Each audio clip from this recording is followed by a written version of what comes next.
గొల్లపూడి అయ్యప్ప స్వామివారి ఆలయంలో పలు ఉపాలయాలున్నాయి.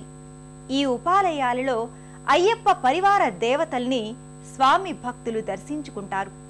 ఈ పరివార దేవతల్ని దర్శించుకొని పూజించుకుంటేనే స్వామి భక్తులకు పరిపూర్ణంగా అయ్యప్ప అనుగ్రహం సిద్ధిస్తుంది.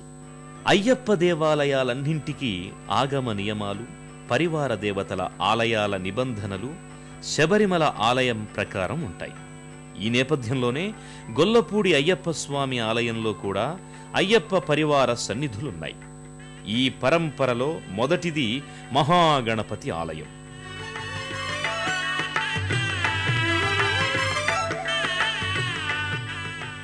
కొలిచిన వారి పాలిట కార్యాలన్నీ నిర్విఘ్నంగా, జయప్రదంగా పరిపూర్ణం కావడానికి ఈ విఘ్ననాయకుడు తోడ్పడతాడు. కలియుగ జగన్నివాస లీలా మానుష వేష. ఈ లోగిలిలోనే మరో ఉపాలయం కడత్తు స్వామి సన్నిధి.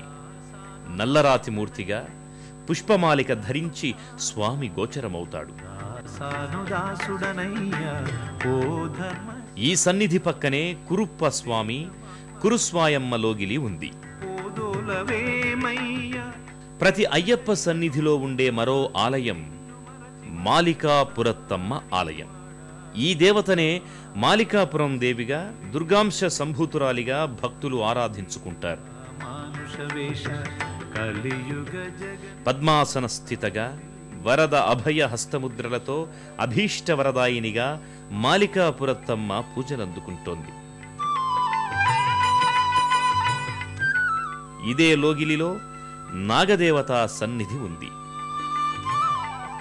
భారీ సర్పాకృతుల మధ్య ఉన్న ఆలయంలో సుబ్రహ్మణ్య స్వామి పూజలందుకుంటున్నాడు. రజతమయ శోభిత సర్పాకృతిగా సుబ్రహ్మణ్యుడు తేజరిల్లుతున్నాడు.